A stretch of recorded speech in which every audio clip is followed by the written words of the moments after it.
Hello प्यारे students, जैसा कि आप जानते हैं कि जब आप 10th का एग्जाम देते हैं उसके बाद 12th में जब जाते हैं तो आपके पास मेनली साइंस वाले स्ट्रीम में दो दो पार्ट में दो सब्जेक्ट आप चूज करते हैं।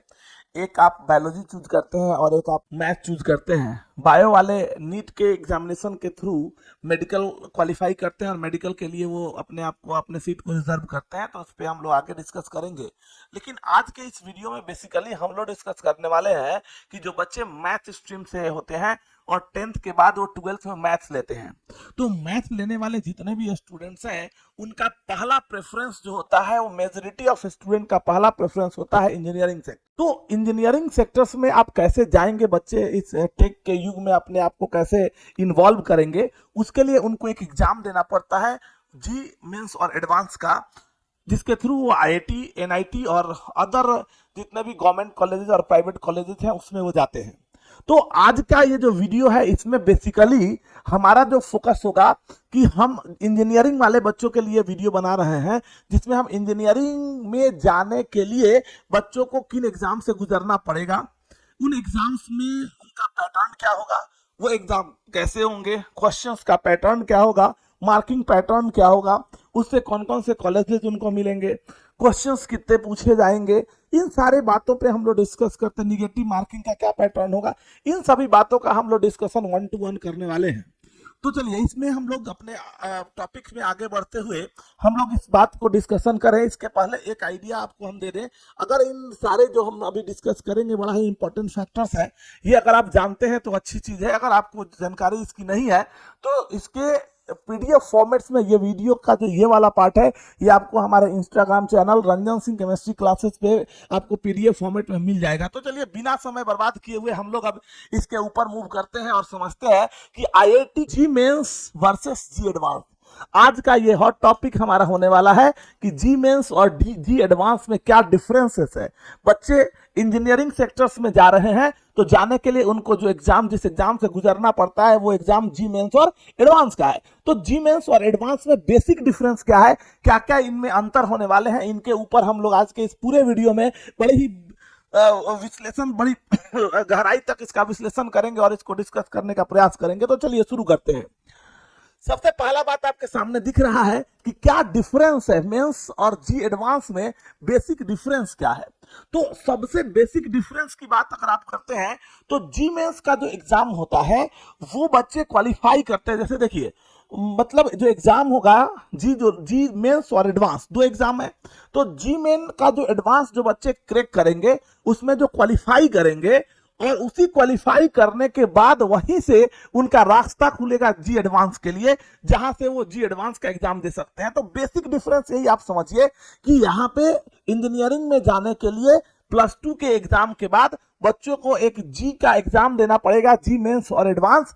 तो पहले जी का एग्जाम होगा, उसके बाद एडवांस का एग्जाम होगा, और जी एडवांस के एग्जाम में वही बच्चे एलिजिबल होंगे जो जी मेंस के जो पर्टिकुलर कट ऑफ है उस कट ऑफ को वो पार करते हुए नजर आएंगे, तभी वो इस जी एडवांस के एग्जाम को देना पड़ेगा। मतलब अगर कोई बच्चा जी एडवांस का एग्जाम देना चाहता है तो उसके लिए उसको जी मेंस का एग्जाम देना पड़ेगा, और दूसरा चीज केवल एग्जाम देना ही नहीं पड़ेगा, उसको पास करना पड़ेगा। केवल पास ही नहीं करना पड़ेगा, क्वालिफाई करने के साथ साथ उसको इस कट ऑफ मार्क्स को भी पार करना पड़ेगा। जो कट ऑफ मार्क्स है उससे उसको बाहर निकल के एक पर्टिकुलर, लगभग आप डाटा से चलेंगे तो अप्रोक्सीमेटली 2 लाख स्टूडेंट्स जो हैं, इतने बच्चे ही जो लगभग आप लेके चलेंगे, ये 2 से 3 साल के ग्राफ को अगर आप देखें, 2 से 3 साल में बच्चों ने जो एग्जाम दिया है वो लगभग इस साल का ग्राफ जो है उसको लेते हुए चले तो 10 से 12 लाख स्टूडेंट्स ऐसे हैं जो 10 to 12 लाख स्टूडेंट्स जो है वो मतलब ये एग्जाम को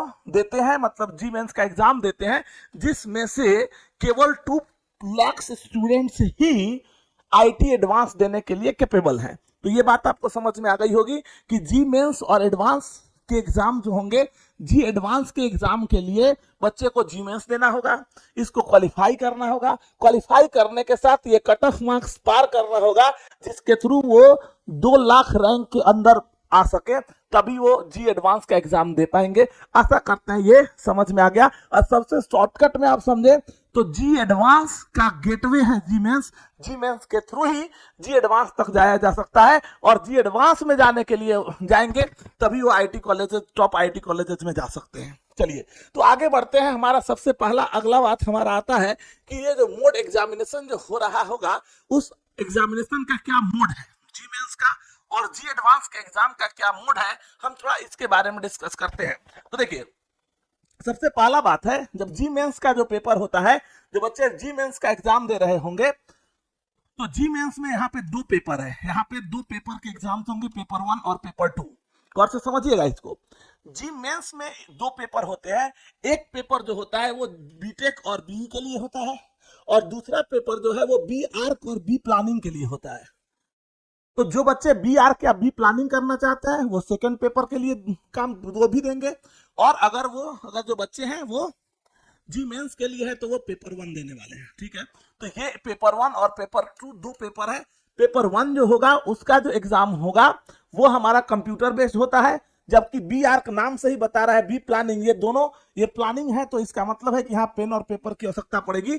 तो इस एग्जाम में पेपर 1 जो होगा वो ऑनलाइन मोड में होगा, पेपर 2 जो होगा वो ऑफलाइन मोड में होने वाला है। ये बात आपको क्लियर हो गया होगा।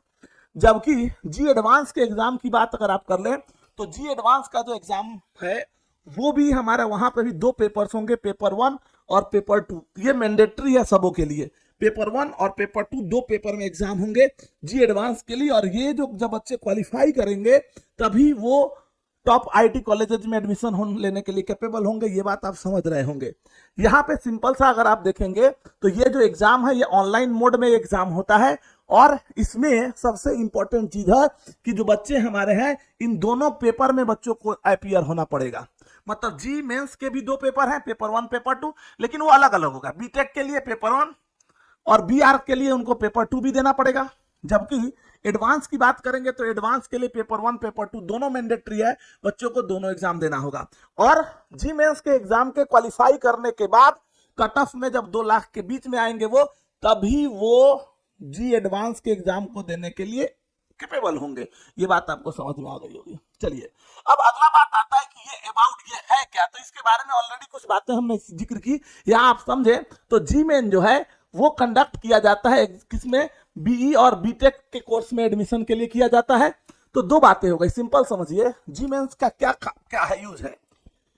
तो जी मेंस जो एग्जाम बच्चा देगा उसका दो चीज हो गया।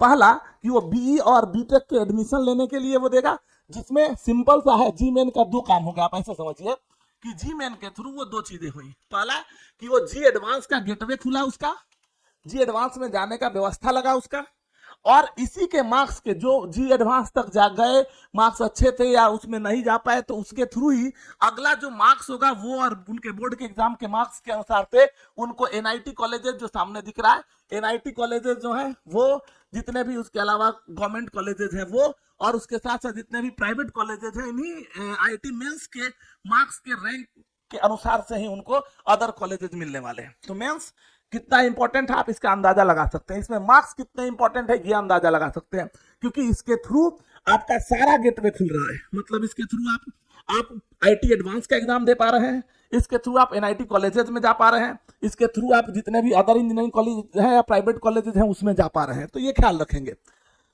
अब बात आता है कि ये एग्जाम तो है, इस एग्जाम का आखिर एलिजिबिलिटी क्या है, क्या क्राइटेरिया है जिसके थ्रू बच्चे एग्जाम दे सकते हैं। तो सबसे पहला चीज है कि बच्चे को 10th का एग्जाम देना चाहिए पड़ेगा। पहला चीज तो ये हो गया कि 10th के एग्जाम के बाद जब 12th में जाएंगे तो 12th का मार्क्स जो है, 12th का एग्जाम उनका पास होना चाहिए।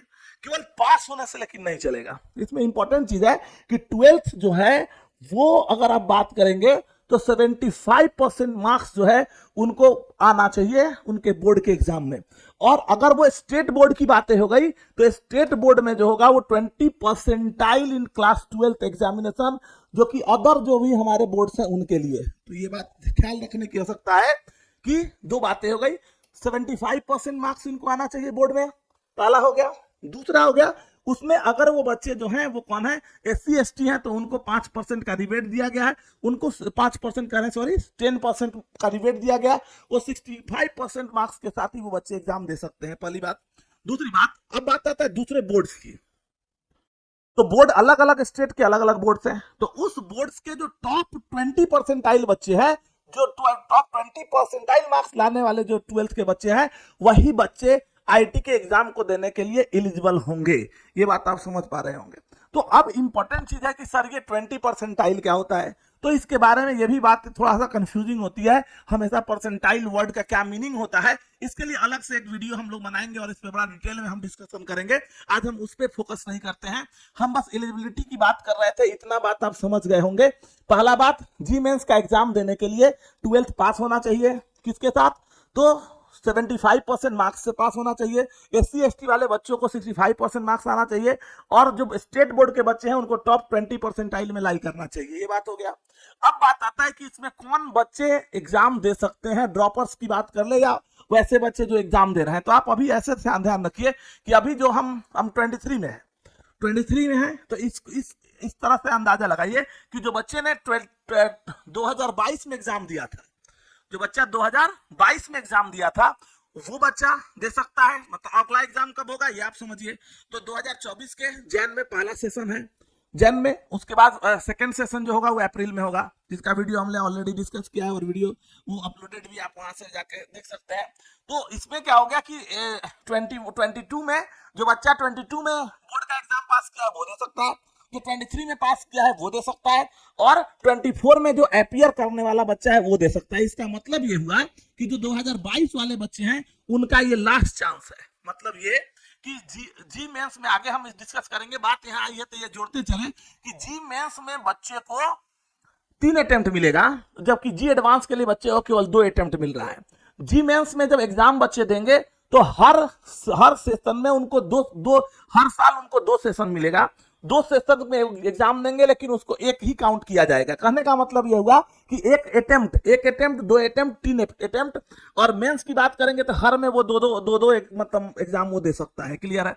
कहने का मतलब यह हुआ, इसको और समझिए, जो 2024 में अभी अपीयर हो रहा है बच्चा, वो 2024 में 2 एग्जाम दे सकता है, 2025 में 2 एग्जाम दे सकता है, और 2026 में सेशन 1 और सेशन 2 का जी मेंस का 2 एग्जाम दे सकता है। मतलब वो 2026 तक एलिजिबल है जी मेंस के लिए, लेकिन जी एडवांस की बात करेंगे तो वो 2025 तक ही एलिजिबल होगा। ये बातें आपको समझ में आ गई होंगी, आशा करते हैं। अब आइए, अब बात आता है कि जो आप एग्जाम जी मेंस और का जो एग्जाम है उसका क्या पैटर्न है। पेपर 1 और पेपर 2 जो उनके हैं, उसके जो एग्जाम के पैटर्न क्या होंगे, थोड़ा सा हम उसके बारे में बात करें। तो जी एडवांस जो है वो एडवांस की जी कर रहा हूं, सॉरी, पेपर 1 और पेपर 2, जैसा कि हमने पेपर 2 की बात करी थी, तो पेपर 2 किसका था, तो वो तो आर्क का था, जो पेन और पेपर का है तो वो अलग हो गया। जो मेन पार्ट है वो पेपर 1 में है, उसमें एग्जाम उसका क्या होगा, तो कंप्यूटर बेस्ड एग्जाम होंगे, ड्यूरेशन उसका 3 घंटे का होगा, लैंग्वेज हिंदी, इंग्लिश और बहुत सारे लैंग्वेजेस होंगे जिसमें बच्चे क्वेश्चंस कर सकते हैं। इसमें मल्टीपल चॉइस क्वेश्चन होगा, ये सारे क्वेश्चंस के मल्टीपल चॉइस होंगे।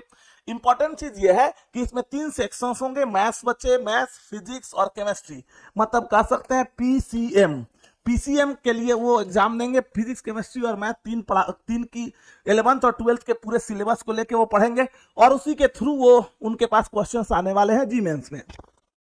इंपॉर्टेंट चीज यहाँ पे यह है कि इसमें जो क्वेश्चंस हैं 30 क्वेश्चंस पर चैप्टर, पर सब्जेक्ट इनके पास क्वेश्चंस रहेंगे। मतलब ये कि फिजिक्स से 30 क्वेश्चन, केमिस्ट्री से 30 क्वेश्चंस और मैथ से 30 क्वेश्चंस होंगे, जिसका डिस्ट्रीब्यूशन अगर देखें, फॉर एग्जांपल अगर केमिस्ट्री से 30 क्वेश्चंस पूछे गए हैं तो 30 में से 20 क्वेश्चन जो होंगे एमसीक्यू होंगे, और जो 10 क्वेश्चन होगा वो न्यूमेरिकल वैल्यू बेस्ड क्वेश्चंस होंगे। न्यूमेरिकल बेस्ड वैल्यू का मतलब 1 to 10 के बीच में आंसर होगा, उसमें 1 2 3 4 वो इंटीजर वैल्यूज होंगे जिनको उनको पुट करने का है। तो ये जो 30 क्वेश्चंस हैं उसमें से आप गौर करके देखें तो 20 क्वेश्चन तो मैंडेटरी है, इस 10 क्वेश्चन जो न्यूमेरिकल बेस्ड क्वेश्चन है उसमें से किसी 5 क्वेश्चन को ही बच्चे को टच करना है। इसका मतलब ये हो गया कि टोटल क्वेश्चन उनके पास 25 हो गए। तो 25 क्वेश्चन केमिस्ट्री में, फिजिक्स में 25 क्वेश्चन केमिस्ट्री में, और 25 क्वेश्चन जो हो गए वो मैथ में उनके पास हो गए। मतलब ये टोटल कितना हो गया, तो 75 क्वेश्चंस हो गए। 75 क्वेश्चंस करने के लिए बच्चे को 3 आवर्स मिल रहे हैं। और पर क्वेश्चन जो होगा वो आपको 4 मार्क्स का होगा, तो 75 इंटू 4 कर देते हैं, तो ये हमारा हो गया कितना, 300 मार्क्स हो गया। तो टोटल मार्क्स जो होंगे बच्चे का वो 300 मार्क्स का क्वेश्चन होगा, हर सेक्शन में 100 मार्क्स। ये बातें आपको समझ में आ गई होंगी, क्लियर है। अब इस बात को समझिए कि ये जो मार्किंग स्कीम क्या होगा इसका, तो मार्किंग स्कीम होगा 4 marks will be awarded for each correct answer. मतलब ये होगा कि सही होने के लिए +4 और गलत होने के लिए -1 होगा। अगर क्वेश्चन आप गलत करते हैं तो -1 मार्क्स मिलेगा। और क्वेश्चन जो होंगे वो हमारे क्या होंगे, न्यूमेरिकल वैल्यू वाले आंसर्स होंगे, ऑप्शंस होंगे। ये बात ऑलरेडी हमने डिस्कस कर दिया है, आपको बता दिया है। तो इसका नटसेल आपके पास सही हुआ कि जी मेंस का जो पेपर 1 है वो हमारा कंप्यूटर बेस्ड एग्जामिनेशन होगा, 3 आवर्स का होगा। बहुत इंग्लिश हिंदी के अलावा और भी बहुत सारे लैंग्वेजेज में होंगे, मल्टीपल चॉइस क्वेश्चंस होंगे, इसमें पीसीएम होगा, इसमें 30 क्वेश्चन पर सब्जेक्ट होंगे, जिसमें से 20 एमसीक्यू होगा और 10 वैल्यू न्यूमेरिकल वैल्यू क्वेश्चंस होंगे, जिसमें से कोई 5 करना है। पर क्वेश्चन 4 मार्क्स होंगे, गलत होने पे -1 होंगे। टोटल 25 25 25 75 क्वेश्चन हो गए। 75 गुना 4 करेंगे, 300 मार्क्स का पेपर होगा। 300 मार्क्स 75 क्वेश्चन, 3 आवर के एग्जाम्स होंगे। और इसी बच्चे को एग्जाम पास करने का है और उसमें वो पास आउट करेंगे, तब वो आगे एलिजिबल होंगे आगे के काम के लिए। अब बात आ जाता है यहाँ पे कौन सा होगा, बी आर्क की बात कर ले और बी प्लानिंग। तो बी प्लानिंग और बी आर्क के जो पेपर्स हो गए, ये पेपर जो हमारे होंगे वो क्या होंगे, एग्जाम मोड जो होंगे, ड्राइंग सेक्शन, क्योंकि बी आर्क है तो उसमें ड्राइंग सेक्शन होगा। तो ड्राइंग सेक्शन जो होगा वो हमारा पेन और पेपर होगा। इसके अलावा सारे कंप्यूटर बेस्ड होंगे, ये भी 3 आवर्स के होंगे, इसके भी पेपर वैसे ही होंगे।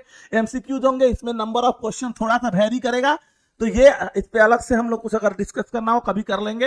ये 82 क्वेश्चंस जो हमारे हैं एमसीक्यूज जो है, टोटल 82 क्वेश्चंस होंगे। जबकि बी प्लानिंग में, बी आर्क में 82 क्वेश्चंस और बी प्लानिंग में जो होंगे वो 105 क्वेश्चंस होंगे। टोटल मार्क्स जो होगा वो टोटल मार्क्स 400 मार्क्स का होगा। और 400 मार्क्स जो क्वेश्चंस होंगे, बी आर्क के लिए भी 400 और बी प्लानिंग के लिए भी 400 मार्क्स का क्वेश्चन होगा। बस ये ख्याल रखेंगे जो बी आर्क के बच्चे हैं उनके पास मैथमेटिक्स के क्वेश्चन होंगे, एप्टीट्यूड होंगे और ड्राइंग होंगे। जबकि बी प्लानिंग के होंगे मैथमेटिक्स होगा, एप्टीट्यूड तो होगा ही, बस यहाँ प्लानिंग अंतर तो आपको समझ में आ रहा होगा। बी प्लानिंग के लिए एक प्लानिंग का पेपर होगा जो हैंड रिटन होगा, जो मतलब पेन और पेपर से होगा, और ड्राइंग पेन और पेपर से होगा। ये बात आपको समझ में आ गई होगी। अब बात आता है कि how to get admission into B arch program which is offering by the IITs. मतलब बी आर्क प्रोग्राम जो हमारा है उसमें अगर हम लेके चलेंगे तो उसमें जो एग्जाम होगा उसमें कैसे कैसे एग्जाम होगा। तो ये भी बातें लगभग बातें जो थी हमने यहाँ पे डिस्कस कर दिया है। इसके बारे में हमने डिस्कस किया कि इनको अगर जो बच्चे हैं, 2 बच्चे हैं जो मेंस का एग्जाम दे रहे हैं उसके साथ वो एग्जाम दे सकते हैं, या वैसे बच्चे जो आईटी एडवांस दे चुके हैं वो भी एएटी आर्किटेक्चर एप्टीट्यूड टेस्ट देके वो उसके थ्रू भी बी आर्क प्रोग्राम में इनरोल हो सकते हैं। लास्ट पॉइंट आता है, आगे हम लोग बढ़ेंगे अबाउट जी एडवांस। थोड़ा सा जी एडवांस के बारे में अगर हम बात कर लें तो आप समझिए कि जी एडवांस का जो एग्जाम होगा वो किसके लिए होगा। तो जी एडवांस जो एग्जाम होगा वो एक्सक्लूसिवली आईटी कॉलेजेस के लिए होंगे। जो आईटी कॉलेजेस है उसमें बच्चे अगर एडमिशन लेना चाहते हैं तो उनको जी एडवांस का एग्जाम देना पड़ेगा। किसके लिए, आईआईटीज के लिए। पहला बात, इसकी एलिजिबिलिटी क्या हो गई, तो सीधा लगभग 2 लाख जो बच्चे क्वालिफाई करते हैं जी मेंस में, वही बच्चे जो हैं वही एलिजिबल होंगे जी एडवांस के लिए, जो हमने प्रीवियसली भी आपको डिस्कस किया। इसके बाद आता है कि number of attempts JEE mains और एडवांस में कितने होंगे। तो स्वाभाविक है इसके अटेम्प्ट्स की बात भी हमने यही बताई आपको कि जी मेंस में टोटल 3 अटेम्प्ट्स हो गए और जी एडवांस के लिए जब बच्चे देंगे तो उनके 2 अटेम्प्ट हो गए, जो हमने एग्जांपल से भी आपको एक्सप्लेन किया। तो ये बात जरूर ख्याल रखेंगे, इसमें बच्चों को कंफ्यूजन होता है, तो ये ख्याल रखेंगे कि जी मेंस के लिए 3 अटेम्प्ट। अब वो 3 अटेम्प्ट में 2-2 सेशन हो गए, तो 3 दूनी 6, मैक्सिमम वो 6 सेशन का एग्जाम दे सकता है। जबकि एडवांस में एक ही एग्जाम होता है, जो सेशन 1 सेशन 2 का एग्जाम हो गया, उसके बाद जो एग्जाम होगा वो जी एडवांस का होगा। जी एडवांस साल में एक ही होता है। और उसमें और यही बात अगर आप करेंगे सेशन 1 सेशन 2 में, तो सेशन 1 सेशन 2 दोनों का एग्जाम बच्चा देता है, जिसमें उसको ज्यादा मार्क्स होगा उसी का उसका कंसिडरेशन किया जाता है। तो ये बात भी आप दिमाग में रखेंगे। अब बात आता है, यहां से हम आगे बढ़ते हैं, तो जी एडवांस का जो पैटर्न है वो क्या है। थोड़ा पैटर्न पे ध्यान दें। ये एग्जाम भी कंप्लीटली जो है वो कंप्यूटर बेस्ड एग्जाम है। स्वाभाविक है ये भी हिंदी और इंग्लिश 2 पैटर्न पे होगा। क्वेश्चंस जो होंगे मल्टीपल चॉइस क्वेश्चंस होंगे, न्यूमेरिकल वैल्यू क्वेश्चंस होंगे और इंटीजर्स होंगे। नाम ही बता रहा है एडवांस, तो थोड़ा सा क्वेश्चंस एडवांस लेवल पे होंगे, क्वेश्चंस के पैटर्न थोड़े से कॉम्प्लिकेटेड होंगे और मेंस से थोड़ा सा अलग पैटर्न से क्वेश्चन पूछा जाएगा। समझिए इसके एग्जाम्स की बात करेंगे तो पेपर 1 टोटल जो एग्जाम होगा पेपर 1 और पेपर 2, पेपर 1 3 घंटे का होगा और पेपर 2 3 घंटे का होगा, दोनों एक ही दिन होगा और बीच में 1 घंटे का गैप होगा। मतलब आप कह सकते हैं कि 1 सिटिंग में 7 घंटे का एग्जाम होगा आपका। तो ये ख्याल रखने का जरूरत होगा उस समय आपकी पोटेंशियल और आपके बैठने की क्षमता, आपका डेडिकेशन, आपका कंसंट्रेशन लेवल वहां काउंट होगा कि 7 घंटा आप कैसे टिके हुए हैं। 3 घंटा पहले एग्जाम पेपर के लिए, बीच में 1 घंटे का गैप होगा, फिर 3 घंटा आप एग्जाम में बैठेंगे और दोनों पेपर आपके लिए इंपॉर्टेंट है, दोनों पेपर आपको देना है, नेसेसरी है आईटी एडवांस के लिए दोनों पेपर। स्वाभाविक है यहाँ पे भी वही है जैसा कि हमने बताया, यहाँ पे भी क्या है पीसीएम होंगे, फिजिक्स केमिस्ट्री मैथ के क्वेश्चंस होंगे। टोटल जो मार्क्स है वो फिक्स नहीं रहता, लेकिन अभी 2023 के एग्जाम में जाएंगे तो 360 मार्क्स का जी एडवांस हुआ था, 360 मार्क्स के एग्जाम हुए थे, जिसमें से पेपर 1 180 मार्क्स कंटेंट किया था और पेपर 2 जो है वो भी 180 मार्क्स, तो 180 प्लस 180 ये आपका कितना हो गया 360 मार्क्स हो गया। तो 360 मार्क्स के क्वेश्चंस होंगे। ख्याल ये रखना है, थोड़ा सा हम आपको समझाएंगे कि पेपर 1 और पेपर 2 ज्यादातर प्रॉब्लम का होगा। जैसे कभी आप पेपर 1 दे रहे हैं, हो सकता है पेपर 1 अच्छा नहीं जाए, तो बहुत सारे बच्चे क्या होते हैं, ये डाटा बताता है कि बहुत सारे बच्चे होते हैं पेपर 1 में ही छोड़ के भाग जाते हैं। तो आपको पेपर 1 पेपर 2 दोनों बड़ा कंसंट्रेट करके, बड़ा ही माइन्यूटली और माइक्रोस्कोपिकली और बड़ा कॉन्फिडेंस के साथ दोनों पेपर देना है। हो सकता है एक पेपर थोड़ा खराब हो, लेकिन दूसरा पेपर जो है वो अच्छा हो सकता है। तो ज्यादातर देखा गया है कि जो बच्चे दोनों पेपर दे रहे हैं वो उनके क्वालिफाई करने का क्वालिफाइंग रेशियो जो है उनका परसेंटाइल ज्यादा होता है। एक पॉइंट लास्ट इसमें हम एक डिस्कस करते हैं कि जो क्वेश्चंस के पैटर्न्स हैं, क्वेश्चन में मल्टीपल चॉइस क्वेश्चंस होते हैं, एक क्वेश्चन के 4-4 करेक्ट आंसर है। तो मार्क्सिंग पैटर्न सब जो सिंगल चॉइस है उसका सही होने के लिए +4, गलत के लिए -1, ये तो है ही। मल्टीपल चॉइस क्वेश्चंस में जो हमारे क्वेश्चंस होगा जिसमें एक से ज्यादा आंसर्स होंगे, तो उसके मार्किंग पैटर्न को थोड़ा सा ध्यान रखेंगे आप कि जो क्वेश्चंस जैसे बच्चे हैं, पहला एक ऐसा सोचिए कि क्वेश्चन है जिसके 4 आंसर्स हैं। अगर कोई बच्चा चारों आंसर दे रहा है, सही कर रहा है, तो +4 मिलता है। अगर 4 में से 3 ही आंसर दे पाया, एक नहीं दे पाया, तो उसको 3 मार्क्स मिलेंगे। 2 ही दे पाया आंसर, करेक्ट आंसर, 2 ही, 4 में से 2 ही आंसर पे टिक किया तो उसको +2 मिलेंगे, एक ही टिक किया तो +1 मिलेंगे। लेकिन मान लीजिए किसी क्वेश्चन में 3 ऑप्शंस थे, 3 ऑप्शन सही है, 4 ऑप्शन दिए पड़े हैं, तो एक ऑप्शन अगर वो गलत कर बैठता है, अगर उसका क्वेश्चन का आंसर गलत कर दिया तो उसको -2 मिलेंगे। तो ये समझ पा रहे कि ये जो आईटी एडवांस है वो कितना कॉम्प्लिकेटेड है। तो थोड़ा सा मार्किंग पैटर्न आपको एक्यूरेसी दिखाता है, आपके कॉन्फिडेंस को बताता है कि आप क्वेश्चंस के प्रति कितने पक्के हैं। तो आप इसका ख्याल रखेंगे। जो मल्टीपल चॉइस में क्वेश्चंस है उसमें ध्यान रखना है, मार्किंग पैटर्न आप गलत करते हैं तो -2 जाएंगे, सही अगर जितना रहा उसके अनुसार से आपको मार्क्स मिलने वाले हैं। अब आ जाइए यहाँ पे आईटीज के जो कॉलेजेस हैं, थोड़ा सा हमने कॉलेजेस के बारे में बताया। जितने भी कॉलेजेस हैं इसमें बहुत सारे जो हमारे कॉलेजेस हैं, लगभग 22-23 कॉलेजेस हैं जो आईटी के द्वारा आपको मिलने वाले हैं, जिसमें से बहुत सारे कॉलेजेस अभी कुछ नए भी हैं जो रिसेंटली 4-5 साल से शुरू हुए हैं और बहुत सारे पुराने भी हैं। बट आईटी का जलवा है भाई, आईआईटी है तो सब कुछ है। बच्चे अगर आईटी क्वालिफाई कर गए तो उनका जो कॉन्फिडेंस लेवल होता है वो पूछो ही नहीं। तो आईटी इसमें से कोई भी मिले, आईआईटी है तो मतलब आप समझो कि आप अपने जिंदगी में बहुत कुछ अचीव कर चुके हो और भविष्य में आगे भी अचीव करोगे। तो हम आशा करते हैं कि ये आईटी मेंस और आईटी एडवांस से रिलेटेड जितने भी क्यूरीज आपके दिमाग में थी, उससे रिलेटेड क्यूरीज को हमने सॉल्व करने का प्रयास किया, उसको हमने एक्सप्लेन करने का प्रयास किया। इससे रिलेटेड और भी जो क्यूरीज अगर लगे आपको, कोई क्वेश्चंस हो, कोई दिमाग में ऐसा क्वेश्चंस आ रहा हो जो कि मैं यहाँ पे एक्सप्लेन नहीं कर पाया हूं, तो उस क्वेश्चंस को आप कमेंट बॉक्स में ऐड कर सकते हैं। उससे रिलेटेड अगर बातें बढ़ी और बच्चे इस तरह से, अगर बहुत सारे बच्चों ने ऐसे क्वेश्चंस करे जिसपे हमें लगा कि इस पे वीडियो लाना चाहिए, तो हम लोग उसके ऊपर वीडियो लाएंगे और इस पे डिस्कशन करने का प्रयास करेंगे। और भी बहुत सारे पढ़ाई लिखाई से रिलेटेड कॉमन चीजों, कॉमन कंफ्यूजन से रिलेटेड जो वीडियोज हैं वो हम लोग टाइम टू टाइम लाते रहेंगे और आपके जो भी प्रॉब्लम्स हैं उनको सॉर्ट आउट करने का प्रयास करते रहेंगे। वीडियो अच्छा लगा हो तो जरूर लाइक सब्सक्राइब कर सकते हैं आप। Thank you very much.